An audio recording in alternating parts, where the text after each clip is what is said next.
A Very Short Story by Ernest Hemingway. One hot evening in Padua, they carried him up onto the roof, and he could look out over the top of the town. There were chimney swifts in the sky. After a while it got dark and the searchlights came out. The others went down and took the bottles with them. He and Luz could hear them below on the balcony. Luz sat on the bed.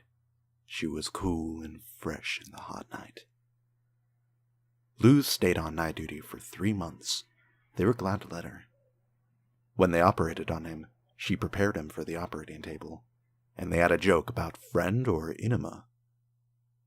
He went under the anesthetic and tied on to himself, so he would not blab about anything during the silly talky time. After he got on crutches, he used to take the temperatures so Luz would not have to get up from the bed. There were only a few patients, and they all knew about it. They all liked Luz.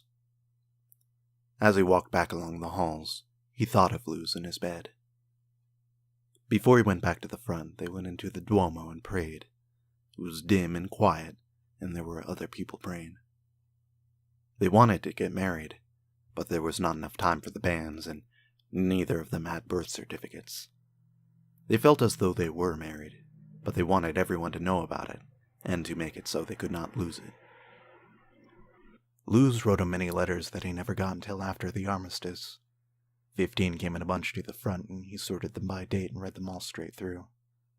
They were all about the hospital and how much he loved him, and how it was impossible to get along without him, and how terrible it was missing him at night.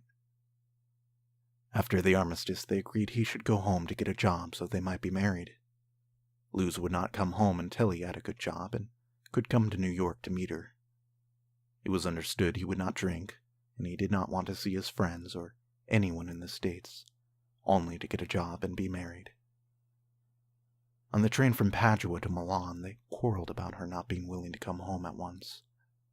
When they had to say goodbye in the station at Milan, they kissed goodbye, but were not finished with the quarrel. He felt sick about saying goodbye like that. He went to America on a boat from Genoa.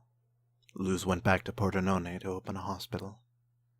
It was lonely and rainy there, and there was a battalion of Artici quartered in the town. Living in the muddy, rainy town in the winter, the major of the battalion made love to Luz, and she had never known Italians before, and finally wrote to the States that theirs had only been a boy and girl affair. She was sorry, and she knew he would probably not be able to understand, but might someday forgive her and be grateful to her.